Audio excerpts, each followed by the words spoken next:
I was there at Alesia. Not many left can say that now. Not many who still draw breath anyway. Most of the men I stood beside, ate with, marched with, bled with, lie buried in that foreign earth, beneath the gray skies of Gaul. Some are in shallow graves, others in none at all, their bones tangled in the roots of that cursed hill, picked clean by wolves and time. But I remember. By the gods, I remember it all. The war did not begin at Alesia. No, that was where it ended, where Gaul finally broke beneath the weight of Roman discipline. But the beginning, that was months earlier, when snow still crusted the passes of the Alps and the wind tasted of frost. I remember standing on watch at the gates of the winter camp in Cisalpine Gaul, just outside Mutina, when word came from the south. A rider, nearly dead from the road, delivered the message. Revolt! The Gauls had risen. Again. But this time, it was different. They had a leader. A true leader. Vercingetorix, king of the Arverni.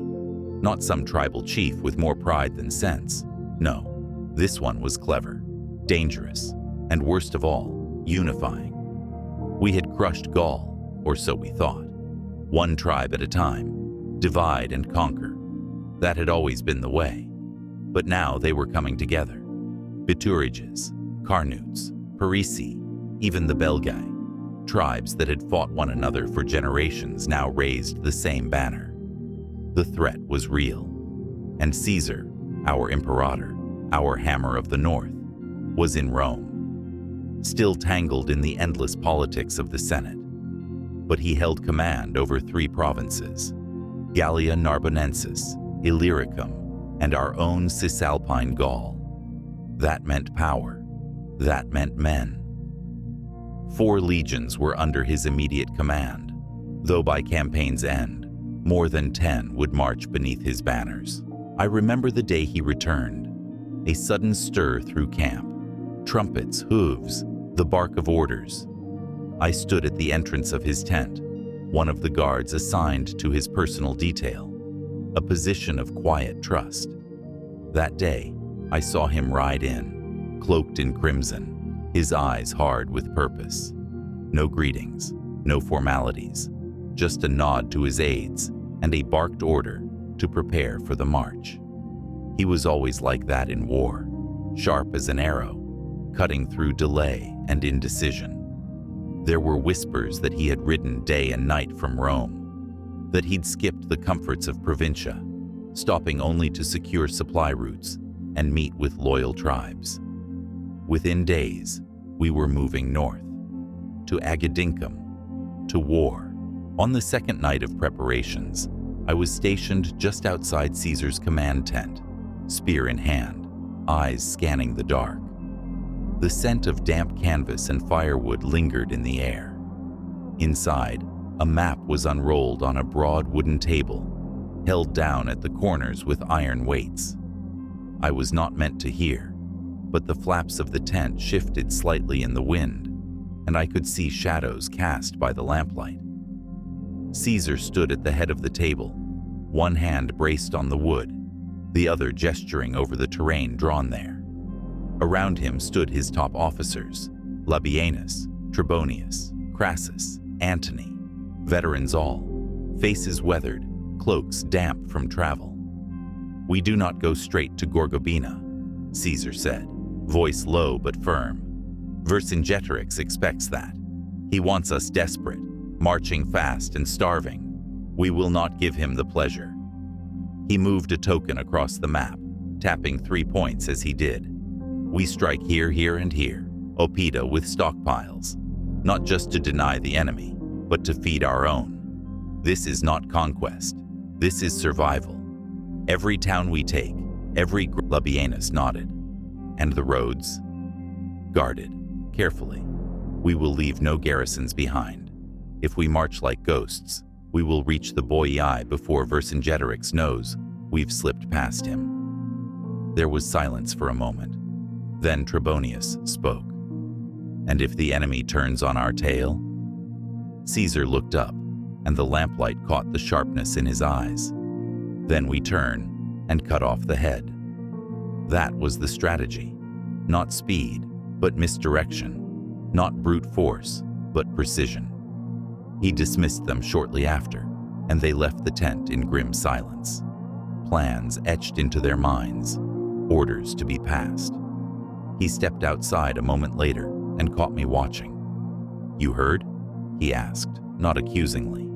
I nodded once. "Then be ready," he said, "and keep your men ready.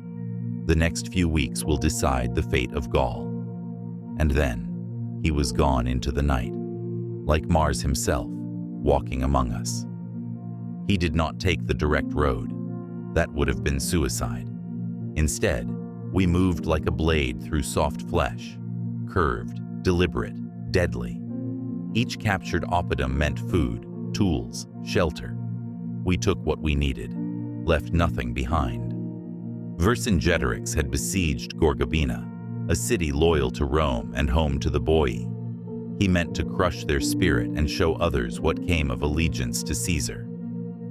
One night, as I returned from patrol, a scout galloped into camp, mud-slick and panting, his cloak torn from riding hard. He brought word that the Gauls were pulling back, retreating from the siege at Gergovia. I remember the way my heart swelled, hearing it. Not just because of what it meant strategically, but because the Gauls, proud and defiant, had fled at the very whisper of Caesar's advance. I told my men as we stood by the fires, and for a moment we all shared the same silent pride. The glory of Rome still held weight, and the tribes still feared the eagle's shadow. But we knew better than to think fear alone would win this war. But that did not mean he was defeated. He changed his tactics. No more frontal assaults or open battle. He would burn the land behind him, starve us out, and harass our scouts and foragers until our strength bled into the soil. And it nearly worked. The further we marched, the worse it became. Ashes lined the roads. The trees stood like blackened skeletons. Whole villages, gone. Their grain stores emptied or destroyed. Wells fouled. Animals slaughtered or driven into the hills. We ate hardtack softened in rainwater, when we had it. Men whispered in the dark that Caesar had miscalculated, that we'd marched into a wasteland. Our stomachs grew tight. Our strength waned. The food we'd hoped to find at Gergovia was gone with the Gauls' retreat. A few more weeks of that, and we would have had to turn back, or die where we stood. Hunger gnawed at discipline. It was the quiet enemy, the one that never showed its face in battle. And yet, it killed all the same. Then word came that Avaricum still stood, untouched, defiant, and foolishly full of food, a gleaming target amid a sea of ruin. We marched past ash and smoke, farms, fields, entire villages burned to cinders by their own people. It was like chasing ghosts. No battle lines, no grand confrontations, just cold, hunger, and constant threat. He kept his strongest positions intact, though, fortresses of stone and wood. Avaricum was one of them, rich, fat, defended by rivers and pride. Vercingetorix advised abandoning it, but the Bituriges Cubi wouldn't hear of it. Fools. Caesar convened his commanders under a pale gray sky, the cold wind whipping at our cloaks. I stood just beyond the ring of officers, close enough to hear. He pointed to the map with his dagger. "We take Avaricum," he said, voice hard as stone. "Not for pride, for survival. Our men cannot fight on empty stomachs. The Bituriges will not flee, so we make their defiance their doom." There were murmurs. The city was well defended, natural barriers, strong walls. But Caesar would not be swayed. "We cannot afford patience. We starve or we strike." So we laid siege. The cold was bitter. The winds turned every uncovered inch of skin raw. I led my contubernium, 8 men under my command. We were veterans, most of us. some from Spain, some from the east. We built towers, dug trenches, stood watch in shifts so long they blurred into eternity. They taunted us from the walls, arrows, stones, fire. We lost men to disease and exposure. But the works rose, day by day. Then came the assault. It was my century on the wall when the order came. The horn sounded, a deep braying note that cut through the dawn mist, and I shouted the call. But I wasn't meant to stay behind the wall that day. I led the charge from the tower itself. Our siege engine lurched forward, groaning on its heavy wheels as the ground beneath it churned into mud. I stood at the front, shield raised, gladius drawn, my contubernium packed in behind me. The rain soaked through the seams of our helmets, plastered our cloaks to our backs, but we said nothing. Only the creak of timber and the steady heartbeat in our ears. Ballistae fired in synchronized volleys, each shot whistling over our heads and slamming into the enemy walls with bone-jarring cracks. The sky turned black with a swarm of missiles, arrows, javelins, stones from our torsion engines. It was as if Jupiter himself hurled thunderbolts into the heart of the enemy. I felt the heat rise, not from any fire, but from within. Despite the cold, despite the downpour that soaked us to the bone, my blood burned in my veins. This was it, the moment we lived for. I looked back at my contubernium, saw the familiar faces, Lucullus, silent and steady as ever, gripping his scutum like it was part of his arm. Marcellus, muttering prayers to Mars under his breath. Gaius grinning, that madman grin he wore before every battle. We all nodded, no words, just readiness. As the army reached the base of the wall, ladders went up. The towers met stone. Grappling hooks clinked against timber. And then, chaos. The Gauls fought like cornered wolves, desperate and furious. But we were the hammer. We reached a breach in the upper parapet, where defenders had been cleared by a volley of pila and a scorpion bolt that shattered the wooden barricade. I climbed first, dragging myself over the jagged stone with grit in my teeth and rain in my eyes. Behind me, Lucullus hauled up the standard, the proud insignia of LegioX Equestris, a bronze bull rearing on a crimson field, glinting in the rain like a god of old, and planted it high upon the battlement as the rest of our centuria poured in. The moment the standard stood, a cheer went up, raw, triumphant, unrelenting. The first upon the wall. I felt a surge then, not of pride, but of something heavier. I looked down from our position, and in the gloom below, I saw the gate crumble, a great crashing of wood and flame. And through the smoke, like a tide of bronze and red, the Roman line surged forward. The breach had been made. From above, it was a terrible beauty. The precision, the discipline, the fury. Our comrades flooded in, shields raised, blades ready. The proud Gauls, once lords of their land, were now scattered like chaff before the wind. I felt something twist in my chest. They were brave, fierce, but they had risen against Rome. This was their reward. The noise was deafening. Screams, metal on metal, the low chant of Roman battle cries. I saw a Gaul charging toward me, painted in blue woad, eyes wide. I met his axe with my shield, drove my gladius under his ribs. Another came, then another. It was blood and mud, fire and steel. It was war. We surged forward. Inside was chaos. The Gauls fought, but it was hopeless.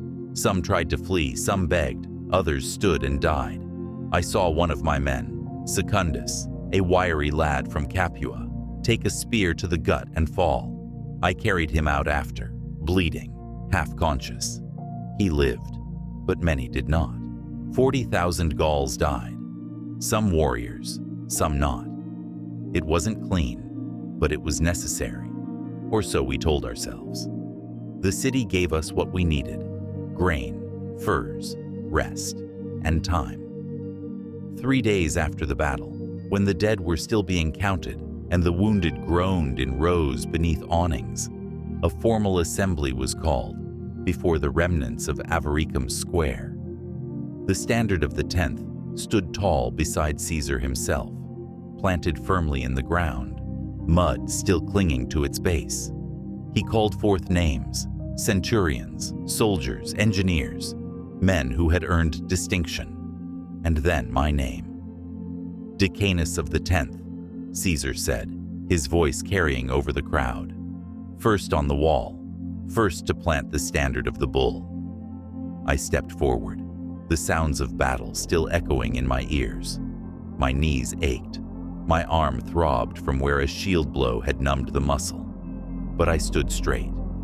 A soldier brought forth a small, gleaming circlet, a golden crown embossed with walls and towers. The corona muralis. It was placed in my hands. I accepted the crown with a bowed head, the cheers of the legion ringing in my ears. And then Caesar did something more. "You fought like a centurion," he said. "Now lead as one." He named me to command the century, ours, the same that had lost its officer in the breach. The words struck like thunder. A promotion, not just of rank, but of weight. I was no longer merely a decanus. I was now responsible for the lives of a full 100 men. It was the highest honor I'd ever known. But even as I stood there, the corona muralis gleaming in my hands, my thoughts were not on myself. I looked to my brothers in the crowd, mud-smeared, scarred, tired, and I made a decision.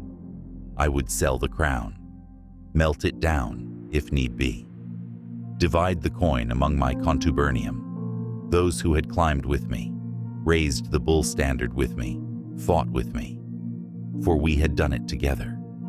Glory is best when it is shared, and no gold in Rome could ever shine brighter than what we had earned side by side. But the war was far from over.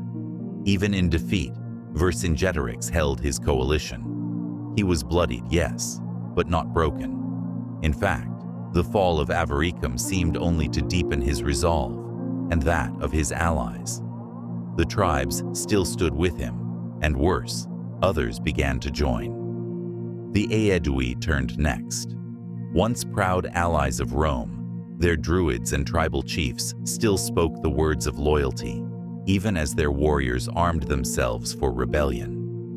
We had marched beside them, shared grain and oaths, but their loyalty had always been bought with Roman favor and fear. With Vercingetorix rising and the fires of resistance burning hotter, many among the Aedui began to see Caesar as a fading shadow. They feared what Rome would demand when this was over: taxes, laws, garrisons, and they longed for the old ways, for their own gods and councils, to rule without Latin tongues dictating their fate. Some believed Vercingetorix could win. Others simply saw which way the wind was blowing. They chose rebellion, not because they hated us, but because they feared they had more to lose by staying loyal. In their eyes, Rome brought roads, laws, and chains. Their betrayal struck deep, not just politically but practically. With their lands now hostile, our supply lines thinned to a thread. What grain we had flowed like water through a sieve. Whispers of hunger returned to the campfires. Men looked to Caesar, not for orders, but for reassurance. So he looked beyond the borders of Gaul. He sent riders east, across the Rhine, and gold flowed with them. In return came the Germans. They were not like us. Tall, broad-shouldered, wild-eyed, clad in furs and wielding long spears. They spoke a tongue that growled like thunder and laughed like wolves. But they could ride. By the gods, they could ride. Our cavalry had been worn thin by ambushes and attrition. But these mercenaries answered with terrifying efficiency. They did not fight for Rome. They fought for silver. But in that moment, they were what we needed. They were the storm that rode ahead of us, the shield to our flanks, the fang in our line. And for a time, they kept us alive. The Germans, unburdened by Roman discipline or restraint, overtook retreating bands of Gauls and slaughtered them without mercy, taking what they could carry: grain, livestock, tools. No order was given. It was simply the way they fought. A dirty way of war, perhaps, but necessary. Their spoils fed the legions, and for those of us who had gone days with little more than scraps, that brutality tasted like survival. After Avaricum, Caesar turned toward the Aedui to settle their divided leadership, tribal squabbles that threatened to open more fractures in our alliances. For me, the march north was different. I was no longer just another soldier. I was a centurion now. I walked among officers, dined at the fringes of command, gave orders that carried more weight than they once did. I felt the eyes of my men differently, hopeful, expectant. I would not fail them. It was in the Aeduan camp that I first heard the rumor. Whispers drifting between tents, of shifting allegiances, of rival chiefs and druids at odds. By the time we arrived, tension hung in the air like smoke. The Aedui, cloaked in fine wool, faces painted with pride and suspicion, stood beside their tribal fires and watched us carefully. Caesar called a council. I was posted as part of the outer guard, but I moved closer, just far enough to see and hear. The tribal elders had gathered, broad-bearded men with heavy torques at their necks, and druids with eyes like polished obsidian. Caesar stood before them, calm as stone. He spoke through an interpreter, but the weight in his voice carried plainly. "Choose your leader," he said. "End this strife, or Rome will end it for you." There were raised voices, then silence. A name was spoken. A rival bowed his head, and just like that, a fire smothered. For now. As I entered the command tent for a bit of fortified warm wine, the scent of spiced steam curling in the air, I noticed a cluster of senior officers gathered around a campaign map. Scrolls were unfurled across the table, tokens placed and moved, voices low and purposeful. I was just lifting the cup when Caesar's aide spotted me and beckoned me closer. I set the wine down, approached, and saluted. "You've served the 10th well," he said. "Pass this to your men. Labienus rides north." I summoned my century that night. Lanterns burned low as I addressed them beneath canvas and stars. "Labienus will march with 4 legions to face the Senones and the Parisi," I told them. "We stay with Caesar. Our path lies south, straight to Gergovia." Labienus, bold, broad of shoulder, fierce of eye, one of Caesar's oldest companions, a man with dust of every campaign in his cloak folds. If Caesar was Rome's hand, Labienus was her drawn sword. The next morning, we watched them go. 4 legions in perfect column, the rhythmic stamp of Caligae beating like war drums on the packed earth. Standards were raised high, eagles gleaming gold in the pale morning sun. The wind caught the banners, crimson, blue, deep green, each marked with the proud emblems of Rome's might, fluttering like the breath of the gods. Wheels groaned beneath the weight of siege engines and baggage carts, iron rims slicing tracks into the soft spring soil. A forest of spears stretched into the haze, the shafts swaying in perfect unison with every step. Shield faces glinted beneath their covers, rows tight, discipline absolute. It was a living wall of war, precise and unyielding. I stood with my men, silent, watching them vanish into the rolling mist, our brothers, our mirror. And then we turned our gaze south, toward Gergovia. It stood like a challenge from the gods, perched atop a high plateau, steep cliffs on all sides, its back protected by the central massif. its gaze cast across the wide valleys of Arverni land. Gergovia was the heart of Vercingetorix's people, a place of tradition, power, and pride. And it was there he chose to make his stand. We marched along the Alaver, hugging the right bank, while Vercingetorix mirrored us on the far side, destroying bridges behind him to slow our crossing. But Caesar was too clever for that. One night, under cover of mist and pine, he feigned retreat and then doubled back. We rebuilt a bridge where the Gauls thought none would be, and crossed the river before they knew we were gone. That maneuver forced the Gauls to pull back toward their stronghold. And so, 5 days after the crossing, we stood before the great oppidum of Gergovia. It towered nearly 800 meters above sea level, the ground rising sharply beneath it. The slopes were unforgiving, particularly on the north and east. From below, it looked impossible. And maybe it was. We built our camp on the southeastern approach and, as always, set to work fortifying. Ditches, ramparts, patrol lines.